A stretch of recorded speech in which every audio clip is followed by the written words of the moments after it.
respectively, and taking time to embrace who you are, acknowledge who you are, your worth, your value, and loving on yourself. So that imposter syndrome, I think, can be dismantled with that self-work.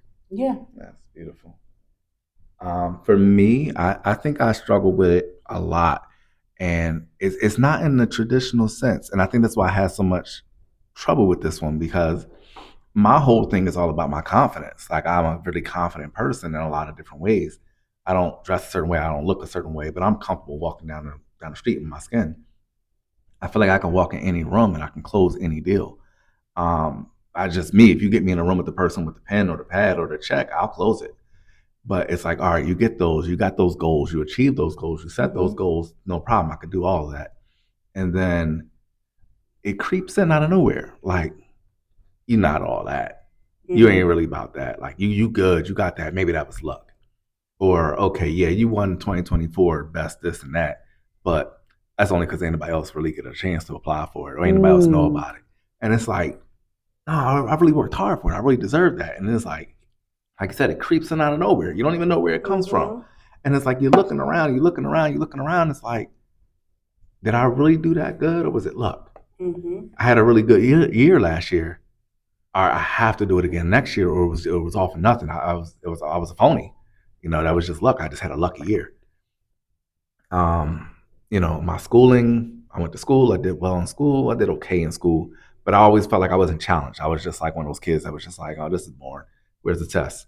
And then I would pass the test, no problem. And it'd be like, well, that was luck. And then he would take the SATs, knock that out the book. But I went to public school and it was just like, oh, he cheated on the test. When I worked at a hospital, taught myself how to become an anesthesiologist, got approval from the doctor override and gave me my certification. I never went to school for it. I was just really good at it naturally. So a lot of things I'm just naturally good at because I just believe I'm going to be good at it. And then when you get it, it's like, but you didn't do what the person next to you did. They went to school for 8 years and they got it. And it's like, I always find myself in that situation, even now with the company that I have for 7 years. And it's like, each year I do better and better and better and better each year. But each year it's like I prove to myself that passion, that psychotic, that crazy. It's like, I have to do better this year than I did last year, or it was luck. So what I did this year, and I don't know if you guys have seen it when I was doing the lives, and it helped me. And I was totally subconscious. And I think one of you guys said it, and I was like, it does work. I spent a lot of time in my office by myself, and I created, I walked inside of Turner School of Business, and they had this wall, and it was just amazing to me. It was all their trophies and all their awards. And I just hung up every award that I have. And when I look at it now, and I'm sitting there and I'm doing a quote, I'm doing an estimate, and I'll just turn and look like, I don't care what they say. I did that. That's me right there. I did that. I don't know if it was luck, but I did that. Nobody could take that from me. I don't care if I had the worst year ever on recorded on planet Earth in Philadelphia or the moon. That they can't take from me. And that wall gives me such peace. And I was wondering what was so different this year than last year. I now have a wall of accolades. And I've never done that because I'm not really an accolade person. But I created it because I was just really encouraged by their wall at Turner. And I was like, wow, that gave me, again, goals. My wall gonna look like they wall. But what it ended up doing was gave me that peace that I ended up needing in my life. And I didn't even know I needed to give me that confirmation to say, nah, Joe, you really did do that, bro. You really did build that team. You really did build that company from the ground up. You really did do that while working a full-time job to have what you have today. And you're not a phony, bro. Like, you're really doing it. So that was one of the things that I had to do. But like I said, I struggled with it for a good while. I didn't even realize. It was totally subconscious. Totally, because I never heard of imposter syndrome until like 2 years ago.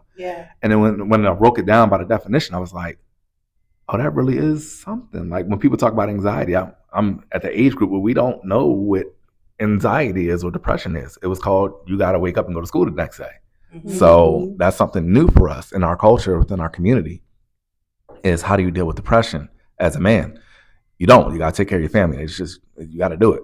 There's no excuse for it. Do it. So I didn't know what, in that same sense, I didn't know what imposter syndrome was. These people are looking at me every day. We got a job to do, and I ain't got time to be a phony.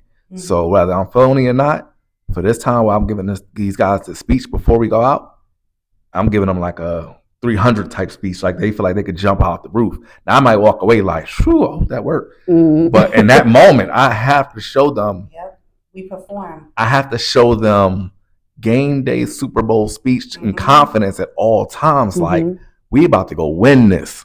And in that moment, it just all happens. Then when I walk away and go in the car, I think that's when it would creep in. Like, I don't even know if they believed in that. But and then you see the job when it's done, like, oh yeah, they believe me. So that was my whole thing with that. That self-talk is so important. Yeah. And just like I said, us as entrepreneurs, we perform. We are really good performers. Gamers. And not performing as in we don't know our job, but sometimes we don't. Sometimes we don't know how to tackle the task given to us, but we know how to take the skills that we have and step up to the plate and motivate everybody around us and then go back to our office and read on it. So that when we come back, we can educate them on how to do it if they messed up. If they didn't catch the drift from our motivational talk to figure it out, we're going to be able to educate them now on how to do it. So that's huge for me because I'm a big person on trial and error. Yeah, I went to school. Yeah, I got my master's. But at the same time, I tell people that my master's didn't get me here. This is my second career. I literally left my career and started something new. And I just took skills that I've learned from dealing with people over time to create what I have. It took me a long time to be able to show up like me. You always joke about this is what a CEO looks like. And because people, their image of what a CEO looks like doesn't look like us. So when we show up with our hoodies on, with our colored hair, our locks, period, they're like, who is that? And till we speak. And they're always like, oh, wow. But I didn't only encounter that here. I encountered that when I was working in the federal government because I may have dressed in dress clothes, but my hair was 5 colors. And they tried to figure out in the handbook, where did it say I couldn't color my hair like that? And it doesn't. So everyone always asked or told, aren't you an artist? I'm not, I can't draw. But they wanted to put me in a box and put me somewhere based on what they judged me, based on what I look like. But I never heard of the word what did you say today? Entrepreneur. Entrepreneur. Entrepreneur and entrepreneur. Because when I was at the government, I ran a business in the VA. And so I never heard that before. And I'm like, as you were explaining, I'm like, I was an entrepreneur. I need to add that to my resume. I was an entrepreneur. Yes. Oh, wait. Because I joke all the time and I message my old supervisor. And I say to her, listen, what I'm doing, I'm writing this plan and I'm doing this. And she's like, that is so funny because you hated that. And I'm like, I know, but I love it now. So it's just continuing to learn, like even from us having CEO talks, we learn every week something new about ourselves, something new about business, something new about how we operate or how much we are alike as CEOs, no matter what industry. And that is really what it's all about this year for me, because I feel like I grinded for the past 5 years. I was foot on the ground grinding, and now I'm coming into this place where I'm owning who I am, and I'm not looking for validation. I know what I bring, and now I'm going to educate people and show people that you need to know what you bring, and let's bring it all together because the rooms that we walk in, there's no reason why we can't dominate those rooms as a group. It's a matter of when you see one person trying to dominate by themselves, then we begin to isolate. No, we need to all come in and dominate that room and say, oh, that's my friend. Oh, that's my friends are CEOs, because that's heavy. And so many things that look like they were so far for us. We used to watch people talking on shows or on social media. The people that I thought were so far reach from me, they are a message away. And it seemed like, oh, I could never reach that. No, I can. It's a matter of who you know, not what you know. And it's not even like who you know, it's who knows you. And so I'm big on, I don't really want you to say, I know Kim. I want Kim to be like, oh, that name Marie Rose? Yeah, I know her. Because Kim is in rooms that I'm not. So it's not about me knowing who's in that room. It's about who knows that I'm not in there and that I need to be in that room. So. Absolutely. And so I embraced many years ago in my career that working for corporations, particularly in the minority business inclusion space. So decades ago, when it was a thing, minority inclusion, I worked for companies, and I was very clear. What's your commitment? Because I'm the face of Scepter. I'm the face of Penn. What's your commitment? Because my credibility is non-negotiable. Yes. I'm not going to be a mouthpiece. I'm not going to be just, spitting BS, because my credibility is non-negotiable. I'm not going to compromise that for a check or for anybody. So just tell me what it is, and I'll make a decision if I'm staying or leaving. Yes. But the other point is, I thought about when you were speaking, is skill building. In our journey, it's so important to build the soft skills that's needed to be a CEO, the hard skills, right? And also apply transferable skills. So if you have a 9 to 5 and you're working on a side hustle or a transition, and I've spoken on a number of podcasts about quit your 9 to 5 and be an entrepreneur. I'm like, hold up, wait a minute. Yes. Wait a minute now. Slow down. That's actually going to fund that. That's slow down. Exactly. That's your W-2 is your silent investor. Yeah. Lenders want to see stability and consistent income. So work the 9 to 5, then the 6 to midnight until you can, build your side hustle to be able to replace your W-2 income. So my point though is, use that time with your career building skills that you can then transfer into your business as a CEO. Sure. All right, this is my favorite part. Gets her all uncomfortable. Look at scratching the neck. It was perfectly fine the whole time. Bonus question. How do you develop trust in your team? I'll hand this over to you. Take your time. Take a moment. You didn't send me that question. No. This one. I never had it. That's why he said I get uncomfortable. This one is strictly. So I have about 4, and just depending on which way it goes. Okay. I just pick one. So I never get it. So this is why he said I get uncomfortable, because what in the world? So okay. How do I build trust in my team? Do what I say. Like me. I realized I said that different. Okay. It's okay. It's all right. Not y'all do what I say, but do what I say. I know. Yes. So I lead by example. So for me, I'm always willing to do the job that I'm asking someone to do for me. I may not do it right. That's why I need to hire somebody else to do it. I know what my skill is, but I may not be able to perform, but I can educate myself on how it's supposed to be done, and know what my expectations are. So how do I get my team to trust me? Is by believing in my business, number one, willing to do the work, and sticking to my word. I have to be true to my word, even if I mess that word up. I have been so big on it for 5 years. Sometimes it gets me in trouble because I'll be in a conversation and I'll say something and I'll be like, darn it, but I'm a one over my word. So I got to stick to what I told you, but trust and believe, don't tell your friend. But I'm a woman of my word. And if I say I'm accomplishing something, if I have a goal, if I say I'm getting an advancement in my business, if I say I'm growing, I'm growing. Whatever deadline that I said I was sticking to, I really am a stickler for that. I get it done. And if I can't, it's a valid reason why I couldn't. And I'm willing to be transparent and explain that and what I'm doing to make sure I fix it or whatever. So I just be honest. I think it takes too much to lie. Lying in business, it's by the time you get done lying to the person, you really have to lie 10 more times, because you can't say the truth to another person, because now that's going to come back because you told this person a lie. Just be honest and transparent. So whenever you get approached about what you said, you repeat the same thing, and staying consistent.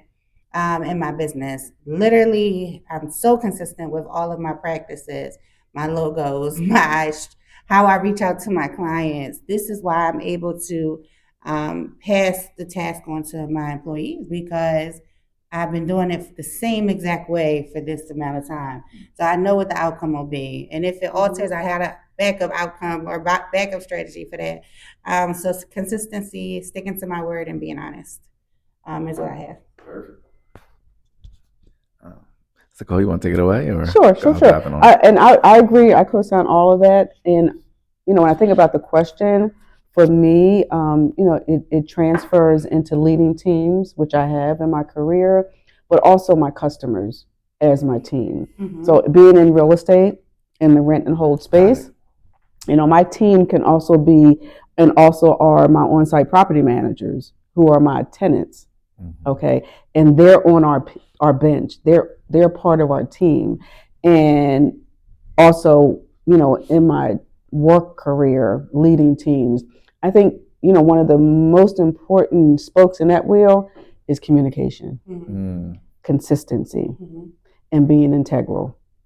And also be, having empathy, right? Mm-hmm. So if I say I'm going to do something, I'm committed to doing that. Yeah. I'll use an example of one of our tenants that had, who, by the way, is, on-site property manager of one of our major assets. We've given them the key to our home in exchange, right? But the point was there was a major leak. It started as a very small leak in the basement, mm-hmm. just mysteriously coming out of the wall. Fast forward, we were pumping 13 gallons of water an hour over a period of a week based on this mysterious water. Wow. Initially, that tenant was monitoring it. They communicated to us. It was just, let's keep an eye on it. To fast forward, it was gushing out of the walls, right? And as a landlord, you can just say, okay, well, when it was just seeping a little bit, just monitor, is your problem, and we're just going to be okay. Fast forward, we were actually staying at the property, because we are in it with you, right? Awesome. We were using our political capital by calling the city, the water department, our city council representatives. So I think in answering your question, how do you get your team members to be on? You got to be in it with them. Mm-hmm. And I've also said in conversations that it's easy to be a leader and a supervisor when everything's going well. Right. Yeah. The challenge and the leveling up is when you can communicate clearly and honestly when things aren't going well, mm-hmm. and show that you're in it with them and not just collecting the check and carrying the flag at the front, because we can, and you said it a little bit earlier, but I'll just complement it with my thoughts, is you don't always have to lead from the front. Right. You can lead from the back, you mm-hmm. can lead from the side, because if we're talking about collaboration, opposed to competition, if we're talking about, group dynamics towards accomplishing a goal, sometimes there's value in letting your other team members lead from the front while you're in the back cheering them, mm-hmm. or, upholding them and motivating them. So I think, all that feeds into how you get your team to do what it is that you want to do, be it a customer or, actual mm-hmm. staff and team members. Yeah. It's funny you say that, because it actually just made me think about something where it's like, how do I get my team? I've always kind of put into a role of leadership, and I never wanted to be. I always try to play the background. Mm-hmm. I always try to be like out the way. And then I always get pushed into lead. Every football team I've ever played on, I've always been the captain of the team. Like I played free safety, which is the last person in the back of the defense. And I was calling the huddles in the front. So I would run 50 yards down the field and run all the way back, call the play, and then run 50 yards again. And it's funny you say that, because I think about that even in business, I'm the same way. It's like I keep everyone in mm-hmm. front of me, and I like to empower them to do all. I like to give you all the tools, all the resources, all the belief. I'm pumping into you. Like I like to see people. I encourage people with things that I see in them that they don't even know they have mm-hmm. in themselves. Mm-hmm. So for me, come talk to me one-on-one. Come talk to me to the mm-hmm. side, and it's like I'm going to build you up and empower you so much that you don't even. But when it's all done, you're going to run through a wall, because I just know that you have the ability to jump through that wall. Yeah. And it's like, you don't know it yet, but I'm telling you, you have it. Mm-hmm. So it's like, let's do it. And as a matter of fact, I'm going to be waiting for you on the other side, and I'm going to catch you. Just trust me in what I'm saying and what I'm going to do. And I proved it time and time again that if you follow this course of action, it's going to plan out this way. And if it doesn't, I'm still going to catch you mm-hmm. regardless. Like I'm always the safety net. So go for it. Sell out, Go for your dreams, live your dreams. I'm staying with my kids. It's like I let them pick their own career paths. I let them pick what they're going to do. I let them pick their own schools. People are like, you let them pick your own college. Yeah, pick your own college, pick your own major. Go do it. Whatever it is you want to do, I'm 100% behind it. I'm a football guy. Mm-hmm. Well, when my kids all grew up, they all wanted to play basketball. Well, guess who's the number one basketball dad sitting on the sideline? One of my kids is a photography major. So guess who's right there beside him taking pictures at the games, taking pictures of him taking pictures at a game. Mm-hmm. It's like whatever you're into, if I'm with you, if I'm riding with you and we're on the same team, I'm your number one fan. Yep. And that kind of support, and it's all about a belief system and a rally system and a support system. You believe in me, I believe in you. You trust in me, I trust in you. We have to. It's the only way we're going to succeed together as a group. Mm-hmm. So that's always been my thing. So I didn't even realize that till you said it. It's like you just mentioned it, but you're so right. So for me, because we're going to end this, because we will wrap it. We will keep talking forever. Oh, we're going to keep talking anyway. Yes. So for me, with my team, because when you just spoke about like being your biggest cheerleader, so with having a co-working space, I'm big on highlighting how salon suites, co-working spaces, they promote their space. Never do you see them promote the person's logo, the person's business. They post you in their office, but they never show your business name. And I'm huge on, I'm not just a co-working space, because I have you in my directory. I want them to click your picture and book your appointment. I highlight all the businesses that are here, because if they grow, I grow. Mm-hmm. And I want us to be a community. So when I speak about no competition, and people are like, oh, how many braiders you have? How many trucking companies you have? Well, actually, I have 2 home health care agencies sitting across the hall from each other in the same building. I have 5 braiders in this other building, because we don't compete. We collaborate. So when one is booked, the other one will send it across the hall to the other one, and they all have different LLCs. So being able to show them through how I built the business, showing them how I advertise all of you, but I don't make $1 off of the sale that you made from that. And a lot of people come from different places when they come to open their business with Rosebud. They've been in hair salons where they get charged 20% per client they get in, or whatever the case may be. They're clocking how many clients they had, or the home health care agency, oh, you're really busy. I don't care how many clients you have.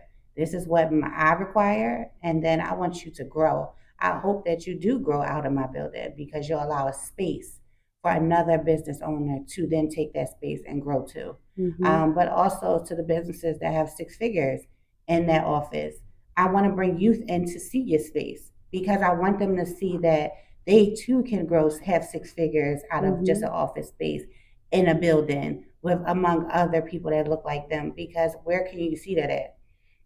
So and feel invited. Because it's not like a space where you come in and you don't feel comfortable. So they all look like you, they all dress different, but they all make it the same as these other places that don't let you in the door. So being able to show that through how I built my business, being able to show my mission through action, is how also that I built the trust within my team. If I could add just one more perspective that we use as a team builder, particularly with our tenants, because we've built a tenant community, not just an exchange of space and checks, is acknowledging our team members and appreciating our team members. We just completed our annual tenant appreciation campaign. I'm giving you a gift, right? If you're paying on time, in full, every month for 12 months, I'm gonna give you a little something. That's dope. Just to say, you're awesome, right? I see you. And I dropped off all of those gifts, and some were new tenants. They're like, oh, really? Well, it's a gesture that we value you. Yeah. We appreciate you being in our community, and it's not taken lightly. How big is a gesture to say thank you and to acknowledge you? So it's so much about relationship building. Yeah. There's a ideology that we use when we go through the screening process of a particular applicant. Is really like courting and dating.